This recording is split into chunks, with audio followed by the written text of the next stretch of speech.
Well, hello everyone and welcome. And I'm here with Denise Stegall, our longevity specialist, and we're talking about the importance of self-care and reaching your personal goals. We've talked about setting and achieving your goals, and now we're going to take a deeper dive into the importance of connection and the value of your community and hitting those personal goals. So let's talk about community, because I am a pretty independent person. And I didn't realize how important that community piece was until I started CrossFit in what I call the old person class. And they actually call it the Legends class. It's super cool because the age ranges go between 60 and 94. And if you watch a 94-year-old doing burpees, can I tell you how motivating that is? And when you're in an environment that maybe it's brand new and you don't know what you're doing, having people around that welcome you is everything. So I think this has to be one of the most important pieces of this personal goal piece for me. I agree. Community and community is different from everyone. A community could be, your group of friends. It could be, like you're saying, the group at CrossFit. It could be your church or synagogue. It could be your pickleball team, or your close-knit family and friends. What you consider community may be a little different, but I think it really is important that we have this group of people who you have their support, you have their not just their support, but their love, and their important, like they know how important being in your life is to them, and it's equally as important that they're in your life. So like they know that you're each other's BFF, so to speak, in your community, because without it we lack a sense of belonging and a sense of security.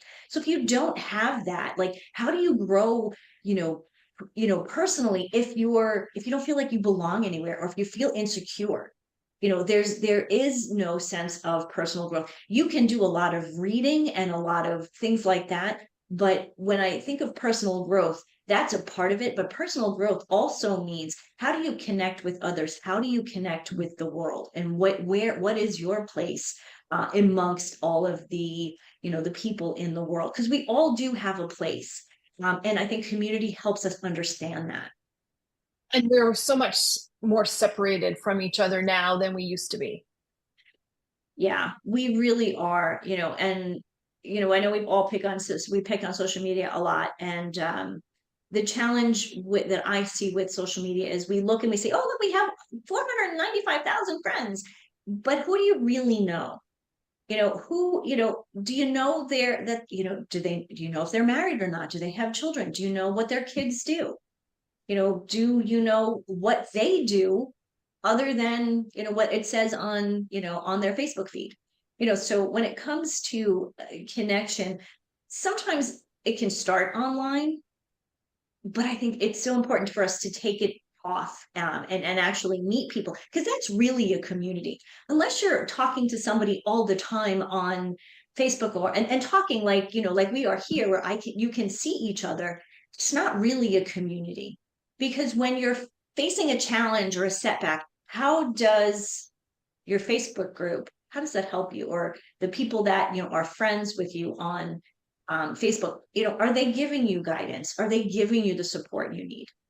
That's what a community does. And by doing so, they boost your confidence, they increase your resilience, and actually give you a greater sense of personal fulfillment that helps you to grow personally.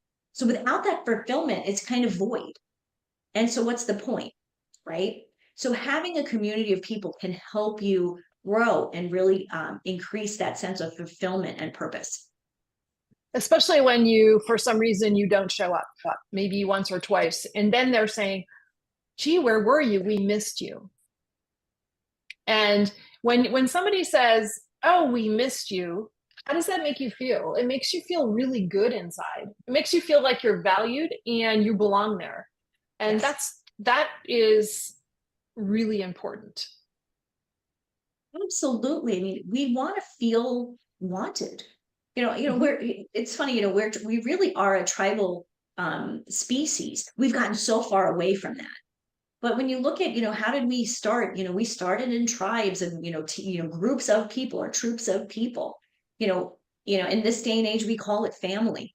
But with all of the globalization, people move. My extended family is in England. I have cousins that if I tripped over them, I wouldn't know who they were.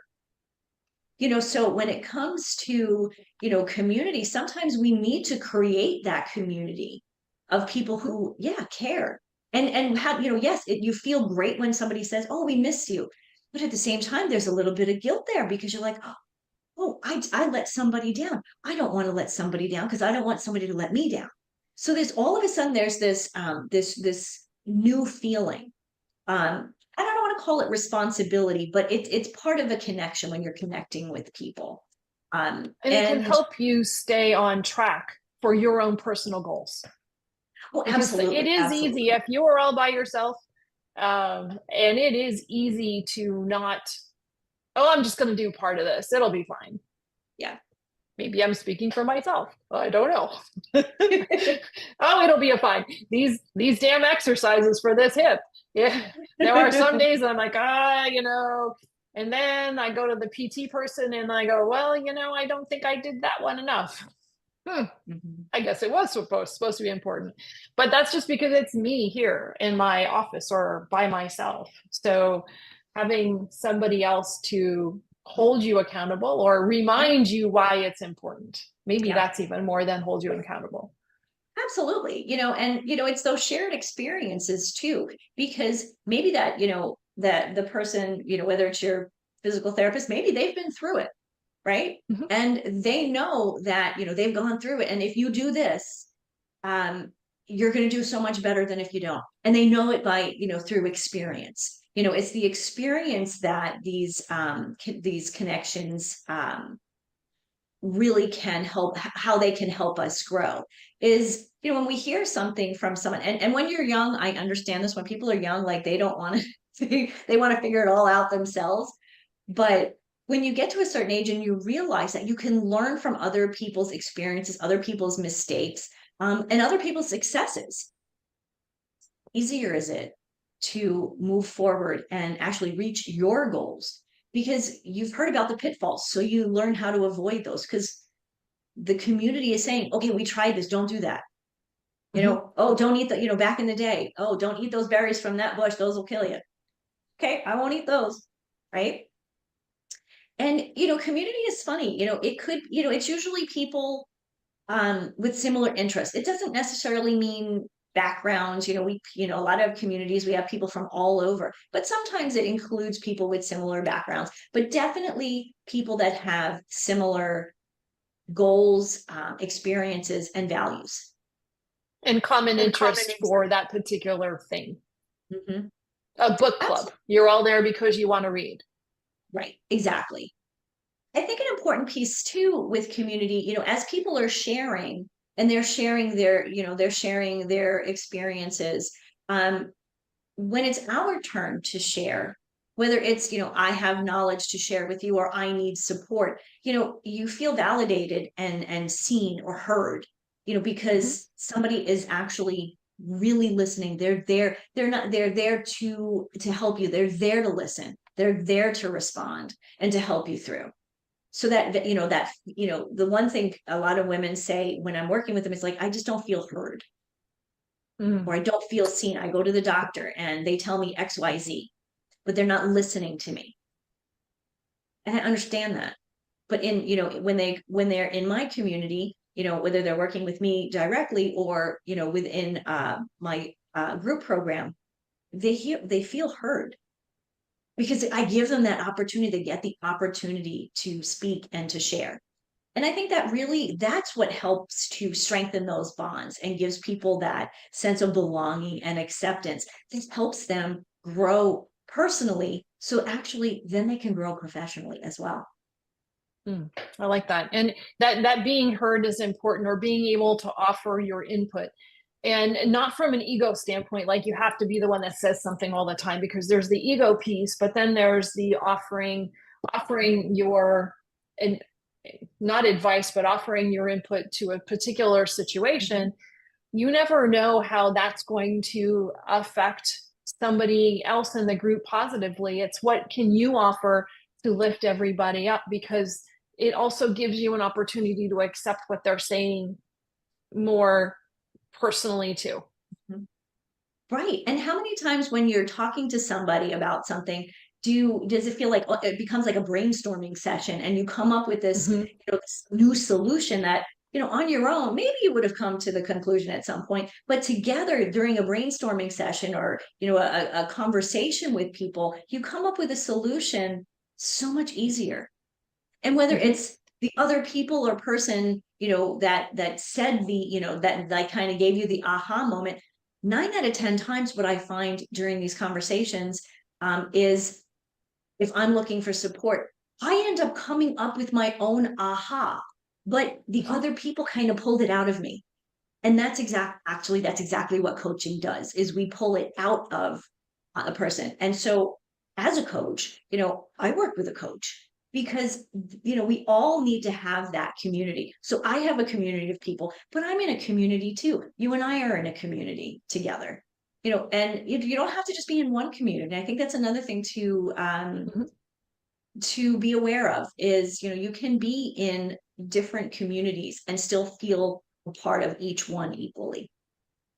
There was a time years ago that your neighborhood, we never had to define this community thing. We were just having, you having tea with a neighbor, or we were more social as a society. And there are people that are fortunate enough to live in areas that still have that piece of social ability that just is natural, that doesn't need a definition.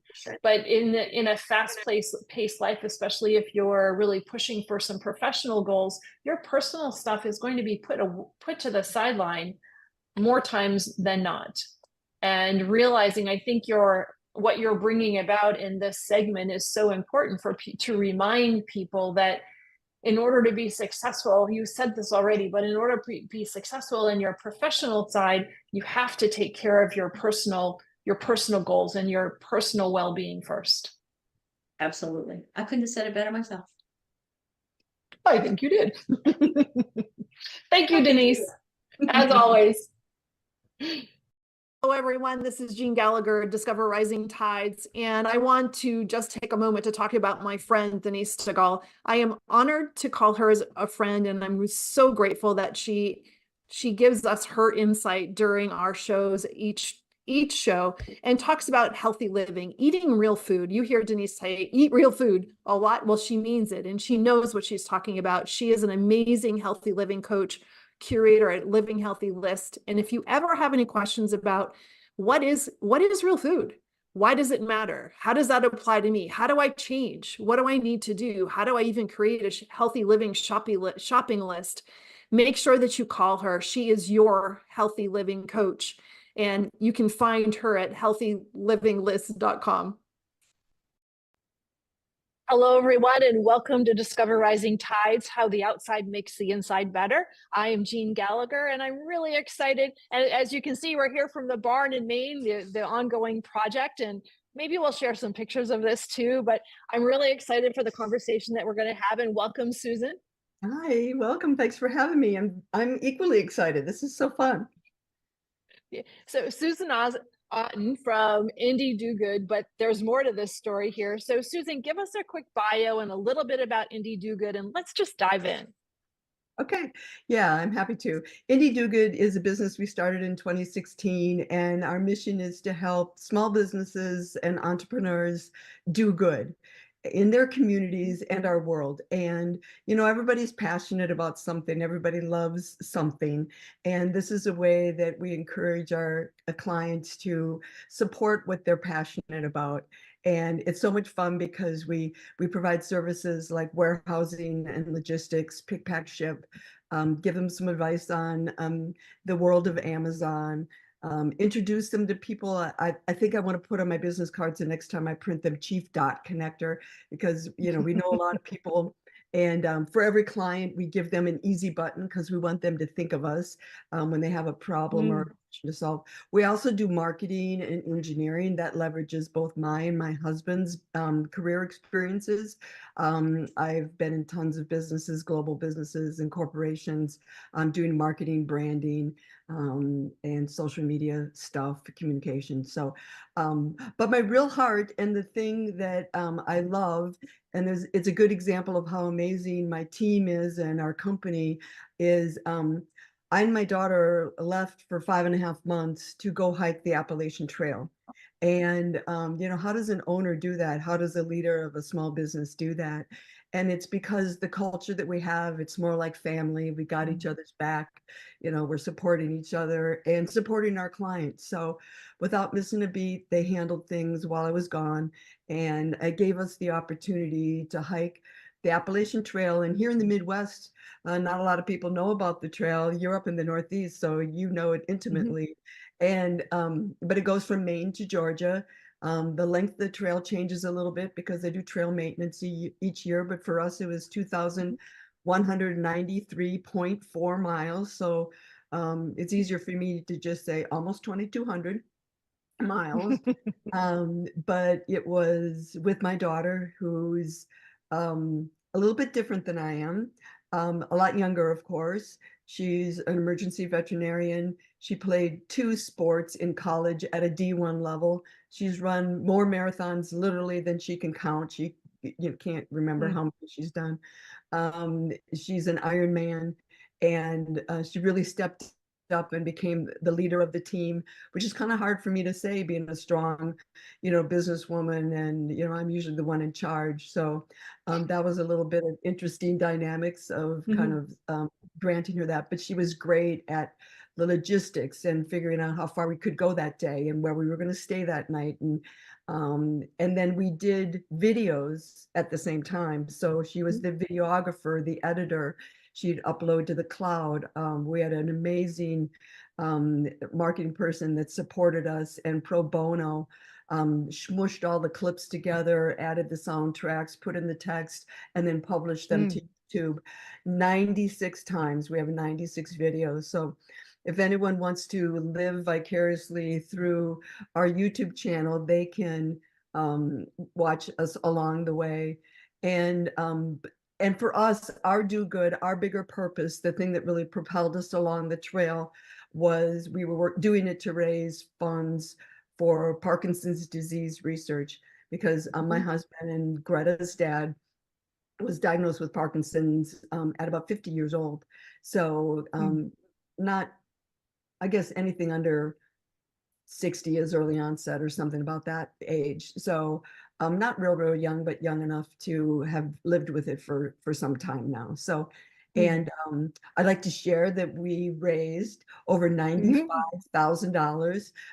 So incredible. Yeah, for Parkinson's. And we were named Michael J. Fox Foundation's Rookies of the Year, which was lovely. Such a great honor at their donors gala in New York City the April after we finished. So that was so amazing. Pretty cool. Yeah. So amazing. Quite often here on Discover Rising Tides, we spend a lot of time talking about the business and then getting into a little bit of the self-care, but we're going to throw this in the other realm. And I encourage anybody, if they're looking for marketing, they're looking for understanding how shipping their products and doing anything of that sort with, and having the backing of to do good company, check out Indie Do Good. But we're not going to focus a lot on your business. And I really want to selfishly talk about your hike and get into that and spend that as the meat and potatoes for 2 reasons. One is, it is amazing that you both walked almost 2,200 miles. But I think even more amazing is that you were able to raise so much money for such an important foundation But let's talk a little bit about the trail and give some people an idea of how it works. And because you did it a little bit differently than what's quote normal or what Yeah. most people do. Most people start on Springer Mountain and they head north to Katahdin, and you did a southbound or a Sobo hike, and you started in Katahdin and headed south. So you really went down. It's like going downhill, right? Well, sorta. Sort of. One of the fun facts about the trail is it's like going up and down Mount Everest 16 times. 60 times. And I'm not a big math person, but I was like, okay, so what does that really mean? You know, first of all, how high is Mount Everest? And it's over 29,000 feet. So higher than, yeah, almost twice as high, twice the height, twice the elevation of any mountain we climbed along the trail. But that's 179 miles. And that's not going like this on the road. That elevation is measured straight up and straight down. And straight down. Yeah, so that was one thing about the trail. And living in Minnesota, very flat. We have lots of lakes. It's usually pretty, flat terrain. And it was kind of hard to train for that. Yeah. It's and yes, we went backwards, and that was because our daughter Greta, that went on, was a leader of the trail team here. She was finishing up her veterinary medicine internship in Denver. So she was out there, you think, oh, you're in Denver, you get to practice on all those mountains. Well, internships don't work that way. She was, lots and lots of hours, and on her days off, it was laundry, grocery shopping, trying to get caught up on sleep, and doing medical paperwork, doing the notes and stuff, and prepping for the week. So that wasn't completed until July 4th. And so then she got home from that, came back to Minnesota, decided here's where she wanted to get her job. So she interviewed with companies. She had 8 days before we caught a plane to Bangor, Maine. And she interviewed, got offers, negotiated offers, accepted the offer, and said, I'll see you in January. And this was, yeah. So That's fantastic. And so for people that realize too, is when you're starting, and I know I have not hiked the Appalachian Trail. I'm I wannabe person. I have hiked Katahdin, so there's that piece. But what also happens too is once you get into New England, it's some of the toughest hiking of the whole trail. And so people that start in Georgia, they're really what they call developing their trail legs for a really long time before they hit Vermont, and then the whites of New Hampshire, and then Maine. And what you all did is you went from flat Minnesota to 5,400 feet of Katahdin.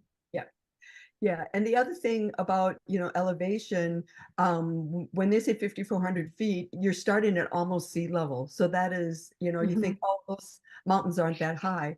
Well, in Colorado, they may be 14ers, of course, but you're starting at about 7,000 feet, or, where the parking lot is when you take off for the trail.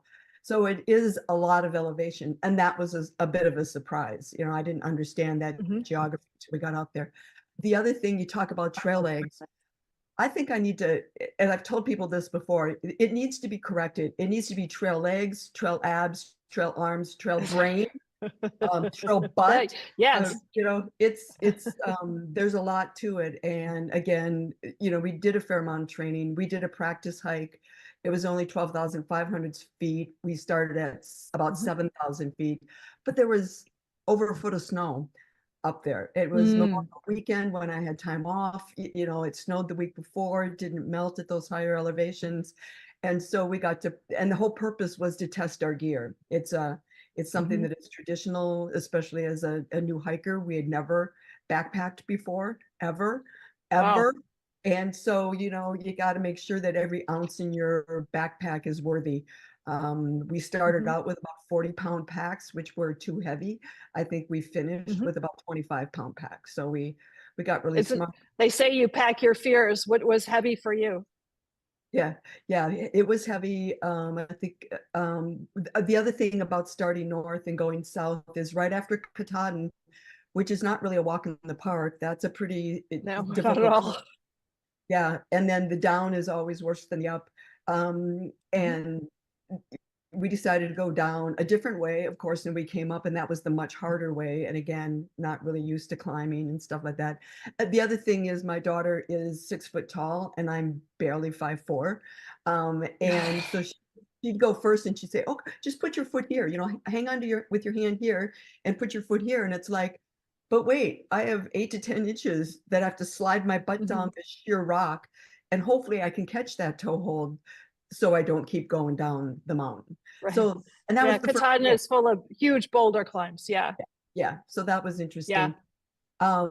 And I think because mostly I didn't have my trail brain yet, on day 18, I fell, and it was my first emergency room visit. So, and that resulted in 9 stitches here. I think it's healed very nicely, but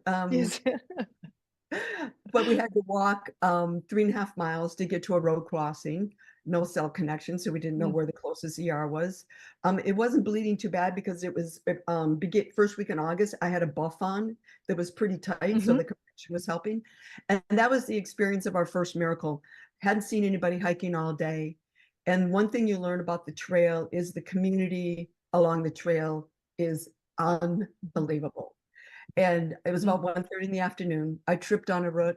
My head hit another root. Your head makes a really weird sound when it hits that hard. Before I even set up, I screamed our daughter's name. And she knew something was bad because I don't normally scream like that. And by the time I sat up, at my side were 2 gentlemen. And the one said to the other, without missing a beat, you know, when I fell last week, and I think I got steri strips left in my backpack. Can you get those out? So they whipped out the steri strips. By then, Greta had gotten there as a veterinarian. She whipped out her, you know, I think we had hand cleaner with. It was early, you know, we had sanitizer. That bottle got thrown out pretty soon. But, you know, seen the wound, dried it off, put the steri strips on, which helped to close the wound so it wasn't bleeding so bad, and then put the buff back on. The guys even had a big gauze square bandage we put on underneath. So that was great, but we still had to hike 3.5 miles to get to a road crossing. Again, without. Where were you when that happened? We were still in Maine, but very southern Maine. I don't remember the name of the town, and I don't know if I could pronounce it if I did. But 16 people in that like 12 hours by the time we got off the trail and then back on the trail. It helped us. Perfect strangers, just went out of their way, gave us a ride, wouldn't take any gas money, bought us snacks, recommended a hotel, took us to the hotel. I mean, just unbelievable. Took us back to the trail, which was like an 1.5-hour drive. So just amazing support along the trail. And you know, that was an accident, right? Not going to happen again. We had established goals. You know, it's a good thing to establish goals when you do things like this. And ours was, or for me, it was hike, eat, sleep. Our goal was to be home by Christmas. And then later on added one, quit falling, or as I like to say, don't die. Right. Yeah. Well, you know, one of the common things that I hear as I watch a bazillion Appalachian Trail videos and wish I was there is that the trail provides, and it also creates it creates a it shows what humanity really is. As we listen, as we're home and you listen to the news and you think that it's all doom and gloom, spending time, the experience that you had on the trail, just to understand that humanity is alive and well. Yeah, and Greta had done a ton of research in preparation for this. She and a good friend were going to go on the trail, and then the friend had to back out. And, you know, Mama Bear here wasn't going to let her go on the trail by herself. And, you know, I would join her and her friend, usually at the tail end of a hike, you know, catch the last couple of days. And so I could do it, right? And yeah, no problem. No big deal.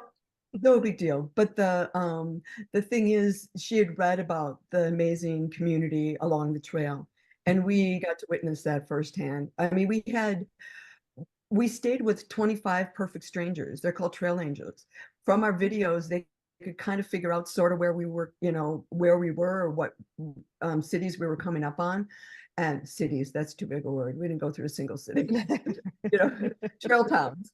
But they would reach out because three hurricanes rushed up the East Coast the year we did it in 22 and slammed into those big mountains, and just temperature drops, winds are horrific, and a ton of rain. And it's really not a lot of fun to hike in the rain or sleep in your wet hiking clothes and stuff like that.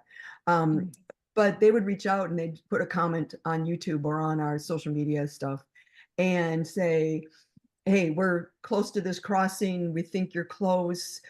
You let us know when you think you can be there. We'll pick you up, give you a warm shower, a hot shower, a warm bed, a home cooked meal.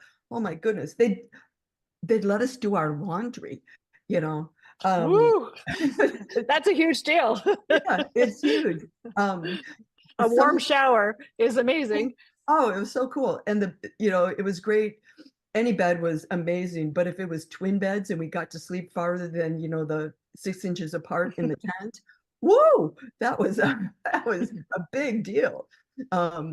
Yeah, so it was and again, we met this one group of older lady hikers. They do section hikes every weekend, just pick a place and do a little bit of it. And they bake chocolate chip cookies before they go hiking, and put them like 2 to a little Ziploc bag, and hand out cookies to people along the trail, through. And it's like, oh my gosh, that's great. One of the trail angels had a huge basket of goodies that you wouldn't think of, like stationery with stamped envelopes to write a letter. Oh home. my. I mean, usually it's food that you're getting from people on the trail. Yeah. And they, wow. Yeah, so it was so great. We did get, there was one time there was a cooler, and our trail names, you come up with names, and our trail names were Lilo and Stitch. And there was this big cooler that they wrote on it, good luck, keep going, Lilo and Stitch. And it was so cute. And somebody had seen the cooler before we got there. And of course, all the hikers are going through the cooler and, taking out the, cold Starbucks milkshakes and, stuff like that. Or the other thing that was totally decadent was fully loaded all sugar Mountain Dew. Woohoo! That was the best treat ever. Yeah. And snacks and, some real food and stuff too. But it was so great. And yeah, definitely not healthy eating, but it didn't matter. Now, when you go to the grocery store, it's got to have protein, got to be low in fat. And, I really don't want any added sugar. And there you're like, what? Only 20 grams of sugar? Carbs and calories. Bring it on. Yeah, because they say on average you burn 5,000 calories a day. I think we each lost 15 to 20 pounds along the trail. So that was, no surprise. We knew that was going to happen. Neither one of us had a ton of weight that we needed to lose, but man, we were buff when we got back. I bet you were. Bet you were. What do you think what are some of the surprises that whether it's sharing a tent with your daughter for 5.5 months or just the experiences that you had, were there some surprises that you didn't expect? I think the lessons I learned along the trail, I've broken down in my mind because there was just so much, and you have time to think, which is one of the really amazing surprises. Another one was, I still don't quite understand. It was so quiet. Like there wasn't like birds chattering or squirrels, it was so beautifully, delightfully peaceful and quiet. The beauty was unimaginable. I mean, you just to get to spend, we were 154 days on trail in God's creation. Just the beauty was indescribable. And the peace that came from that. Now, there was places where you're walking along knife's edge, and yes, I did slip, and yes, I did fall. And my daughter was quite amazed that I didn't break my leg as it fell into a crevice and my backpack threw me over the, edge of the cliff. But, those were few and far between. The surprises and the learnings I broke down into 3 categories. So you need the right, and this applies not only to the trail, but I've figured out it applies to running a business, and it also applies to life in general. And you really need the right tools. You can't do a job without the right stuff, And we did a lot of shopping. I mean, God bless the REI in Denver, where we spent, I'm not kidding you, 2 solid days. I mean, we were at least 16 hours in that store talking to amazing salespeople, and we had our list and we changed our list and we tried things on. And yes, we tried on sleeping bags and hopped around the store. And I mean, we had a hoot.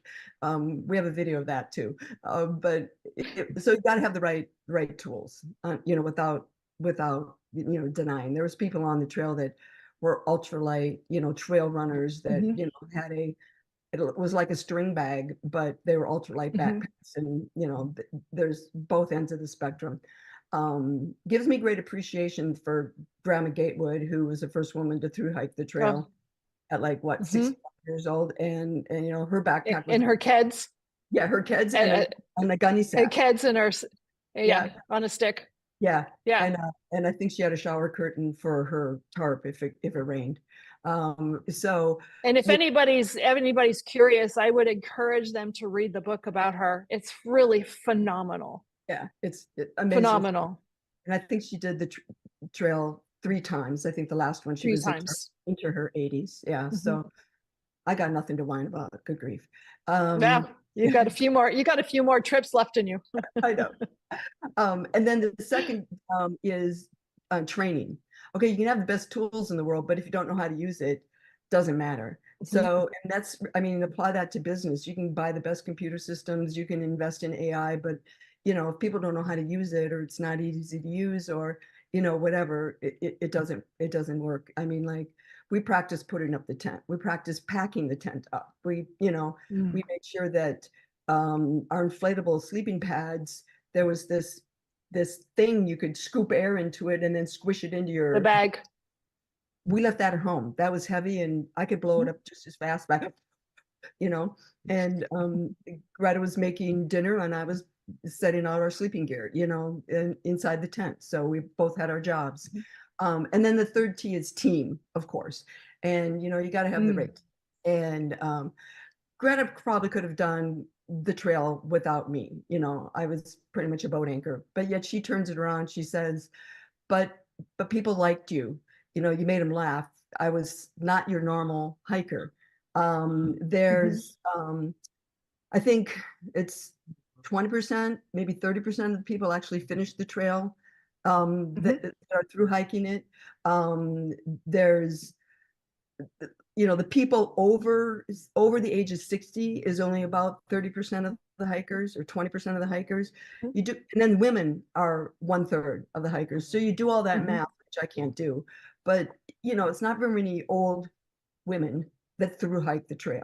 Well, okay, hold on. Older women, not old women. Yeah, right. I got more trails to do. Yeah, we'll have to have a do. Yeah. So I mean, those 3 things together really kind of broke down and surprised me about the trail, is that I thought it'd just be out there, taking a walk in the woods and having a picnic, for 5 months. And it was more than that. There was really powerful lessons, very, very amazing faith, experiences, and literal miracles that happened along the trail that really kind of heightened my awareness, to look for those things. Don't take them for granted, and then that whole thing we talked about with the humanity of people, and just the resiliency. And I think the other thing that I don't think we could have done it, or I could have done it, really, we had conversations about this, without that mission or that goal of doing good and helping raise funds for Parkinson's disease. Yeah, I wanted to talk about that part too, because just the trail in itself, the 2 of you going out and doing the trail, or whoever does the Appalachian Trail and sections or the whole thing, is such a great undertaking. However, when the dynamics of that change, I would think, right? Because now you're doing it for a reason that's outside of just yours and Greta's, and for a purpose that's deep into your heart and your family's experience. But that must throw another dynamic into preparation. And what I wanted to know is, how do you organize for anybody else that wants to do something similar to this and benefit a nonprofit organization? How do you even begin that process and then support that through? How does that work? Yeah, and that, it was extra. It was another task. Like when we got to camp, and we averaged 14, looking for my number, yeah, 14 and a quarter miles a day to finish it. And it, at the end, we were doing a marathon every day. At the beginning, we were happy if we did 8 to 10 miles. That 14 miles didn't start right at the beginning. And we took 0 days where we went into town or light days where we'd walk into town a few miles, get our stuff, walk back out, figure out where we could camp and set up camp. But when you'd get to camp, you'd pull out. I kept my phone on airplane mode all the time. I mostly wanted to know what time it was, and we didn't want to burn the batteries. We had other devices we had to keep charged, like headlamps and Greta's phone, because she was doing all the videoing. We had an emergency GPS communication device. We had to remember to send the signal every night to our family and friends that we're at camp, we're okay, or we're in town, we're okay. So we, but that was another task. And the first thing you do is, do we have cell connection? Can we work on the videos? Can we upload? Can we text our family? Rarely did we do a phone call because that took a lot of battery. And the cell connection wasn't that great anyway, but there was work that had to be done. And even if there wasn't cell connection, Greta still had to edit the videos that were taken during the day, clip the beginnings and the ends.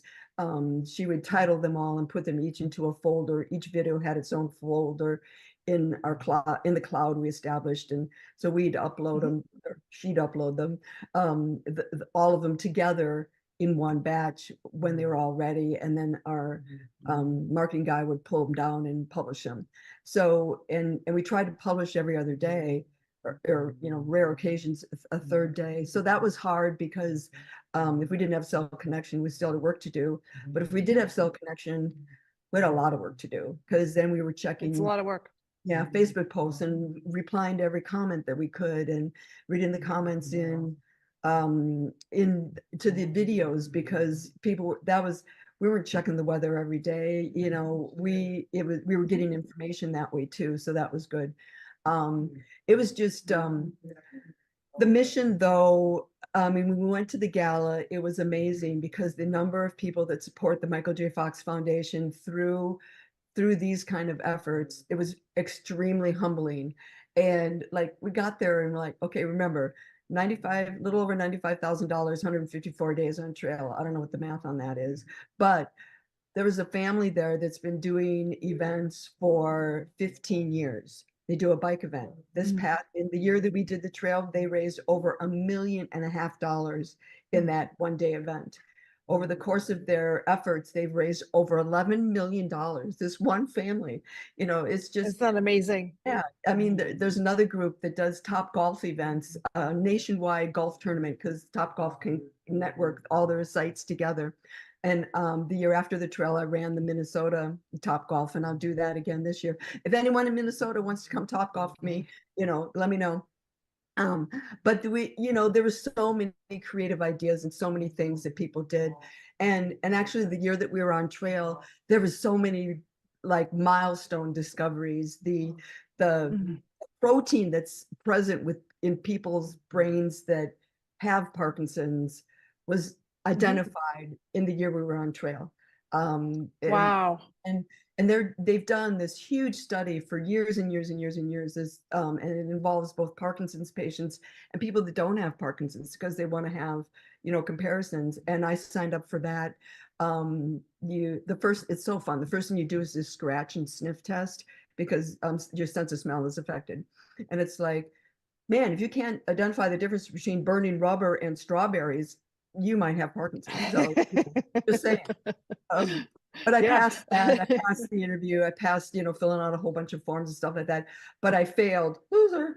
I didn't pass the brain scan. So I don't know if that means I'm too crazy, too normal, too whatever. But you know, they do a lot of screening to get the right kind of subjects in their study, and they just continue to learn so much.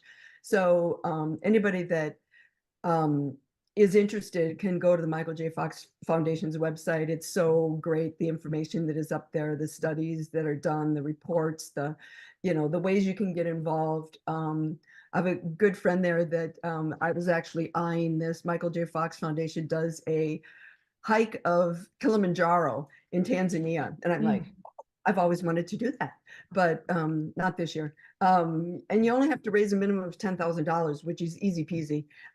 I can, share tips and tricks on that. Did you ever think that you'd be able to say $10,000 is easy?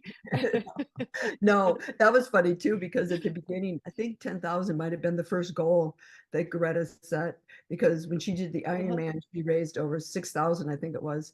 And, she wanted to be set a realistic goal. And I'm like, oh, we can do better than that. And, I think our first goal, then we said it was at 25,000. And then we blew through that. I think we finished the trail at like 84,000. And then another, 10, 11,000 came in after that. I think people were holding out to see if we were really going to finish, make it all the way.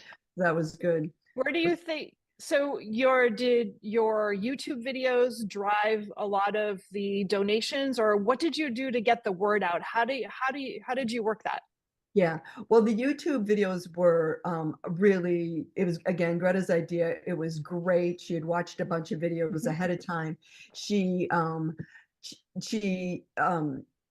not only did we do the videos, she recorded them, but she kind of had the storyline figured out, and we talk about it during the day. We started everyone with good morning, it's day number, whatever it was.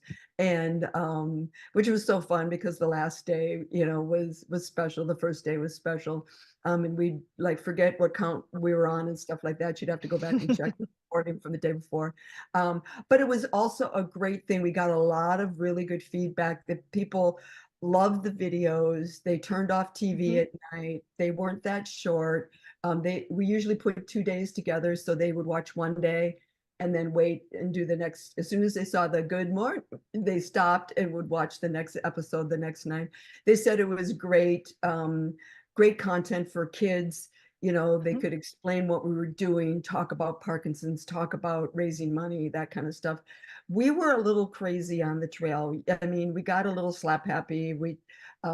My husband, Ron, told a joke of the day, those kind of crazy dad jokes. Dad jokes. Dad jokes. Yeah, he did those. Made sure they were always appropriate and clean and, good for kids and stuff like that. And sometimes our son would step in and do a joke, or my husband would grab the dog, and, Eve would do the joke. And, so we tried to make it fun. Another thing we did on the trail was, and we didn't start this at the very beginning. I guess we were getting a little tired, but we came up with a crazy song as we entered a new state. It was about that song. So, the one at the end, the Georgia one, Greta started out, Georgia, singing Sweet Georgia. And then we turned it into a rap, I think. We did a couple raps that we just totally made up on our own. Mostly we took songs about a state and just changed the words to it and stuff like that. But Greta's got a beautiful voice. When Greta was little, she told me to sing quieter in church, Shh, Mommy. And I said, it doesn't make a joyful noise. Doesn't matter what it sounds like. So as long as it's joyful, it's okay. So we did it. We had a lot of joy along the trip. So I have two questions here, and I could keep you here for a couple of hours just talking about the trail, because we really only touched on Maine, and I just want to get into everything. But I not to drag it out, but two things that I want to know for you, kind of in closing or getting ready to wrap this up, is how did the trail change you? Number one, both you and Greta, and number two, how did raising money change you for such an important cause? Yeah. And especially and how did it affect you and your husband and just the three of you working together? Yeah, it was really great. It was a bit hard at the beginning. Ron's very private and had a bit of an issue about telling the story so publicly. And Greta kept working on him, and it really turned out really well, because it wouldn't have been as impactful, I don't think, if it wouldn't have involved him, and he had a key role in it. I mean, not only was he taking care of the house, I mean, if I I mowed most of the lawn last weekend, and it was 18.8 miles, so it's not an easy lawn to mow. It's quite hilly, and he did it by himself mostly the whole summer. You know, Wow. that's a beast. And no riding lawnmower, too hilly, too steep. But that effort, that it really truly was a family effort. Our son and his wife helped out a lot. You know, they'd make sure dad was good, and give him some healthy food, because he's a big junk food guy. So that was really important, that kind of our own personal family community really came together.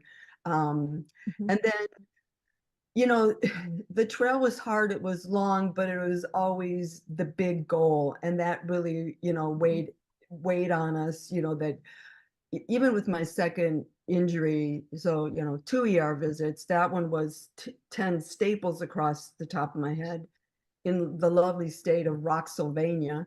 A part of the trail where I could not just walk.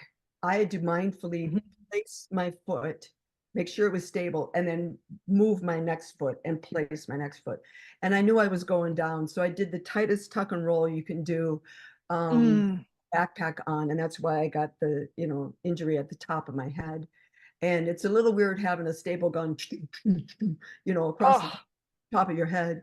And Greta was even grossed out when she had to take the staples out, because normally you go back to the doctor or the ER room or whatever, and they take the stitches or whatever out. And even for the stitches, they gave her a scalpel and some alcohol swabs, and that wasn't a problem. But the staples, but here you go, take it off in the trail. yeah, here's a staple puller, and so that was a little hard.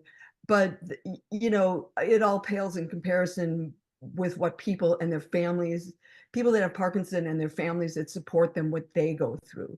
And for Ron to be home alone and manage the dog and the house and the business and his job and all that stuff, that's a lot for someone with Parkinson's. It's a lot for anybody to anybody, right? Yeah. So there's that. And then, but it really was what kept us going, because it was a big goal. And the other thing that it really created awareness is, yeah, $95,000 is a lot of money, right? $1.5 million is a lot of money, but research is so expensive.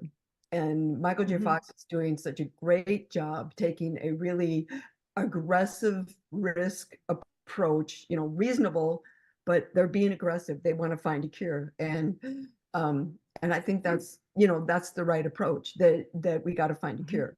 And he's been such an amazing spokesperson. It was great. The documentary that came out on Michael J. Fox's life was released and we got to see the second airing. The first airing was, I think, with Apple as sponsors and Michael there and stuff. And we got the gala, the donors gala in New York City in April, after we finished the trail, was the second airing of the movie. And that was just so powerful, and really, really special to see it with hundreds, thousands of people in the room that understand what this is all about. So that was really great, and really showed us, again, community. It's back to this community of people that are supporting this effort. I mean, the community on the trail is huge, but the community of people that support this is big. It's incredible. It's incredible. And then there's so many people that come together for this, and there's $95,000 is nothing to shake a stick at. That's so amazing. So amazing. Yeah. And you can look at it in two different ways. It's just a drop in the bucket for what all the costs are, but without your $95,000, that's a huge piece that wouldn't be there without the hard work that you all as a family have done. And you're still doing, because there's the Topgolf event. So if people want to donate to your efforts, what's the best way to do that? Well, maybe you can put in the notes for the podcast my email address, and I'd be happy to share that. And then if if they want to make a donation, I don't need the credit for it. I'll just go to the Michael J. Fox Foundation site, and there's a donate tab there, and it's really great because they like our trail was a long period of time, and there is a portion of the Team Fox that's for endurance athletes that are doing long-term things. And but when a donation was made, and even when you do it on the Michael J. Fox site, that money immediately goes to research. They don't wait around till the end of the month. That money is going right away, and they didn't wait till we were done with the trail. That money went, people donated even before we got on the trail. So that's great. And if they want to join the Top Golf, they can email me, and then I can tell them if there's one in their area, because they're all over the country. And if not, hey, come to Minnesota. It's great in October when we're going to have it. It's October 20th, so you can mark your calendars and get involved in that. Or there's ways you can reach out on Michael J. Fox to get involved in other fundraisers, and too. There's bike races, foot races. I'm speaking at a golf event here, a regular golf event, in July. So there's tons of ways to get involved, and it means so much to the people that suffer from it and their families. This is one condition, like many health conditions, where the family is hugely affected too. So, and if somebody wants to build a team and do an effort that you and Greta have done, the information's on the website as well on how to make that happen. Yeah, and there's so many great staff members there that will help you along the way. If you don't know how to do something, don't worry about it. They'll guide you. The donation platform is on their site. It's easy to use. It's easy to set up. And, they really make it as easy as possible, because it's really, their job is to support these efforts, and it's the people that are doing them that they, that are really the secret sauce that are getting people involved and stuff like that. So that would be so awesome. Yeah, I'd love that. That's fantastic. Susan, I would just really want to thank you so much in many different ways. One, for your time and your conversation, but for the hard work that you do and you've done, and raising money and just the positive effect that you have on people. So if anybody would like to have you even speak at an event, you're open for that? Oh man, I would love that. Yeah, I'm speaking, if anybody's in Minnesota, the golf event in July, that's the 26th of July. I'm speaking at a Christian organization, kind of talking about those miracles I mentioned. That's the 24th of July. So I'm going to get good practice, 2 presentations in that week. But I'd be happy to come and speak anywhere to try to get this word out and talk about, I do really think not only is the trail incredible, but those lessons learned and how they relate to leading a business or leading a team. There's so many great things that we learned from the trail. And if I come and give a 30-minute talk, it's a lot easier than watching 96 videos. So, but I think we'd have fun too. Maybe I'll tell a dad joke or two. There you go. So we'll make sure we put everything in the show notes, Indie Do Good links, the links to your YouTube, and we'll put the Michael J. Fox link in there as well. And again, thank you so much from the bottom of my heart to have you here. Yay, thank you very much. You're welcome.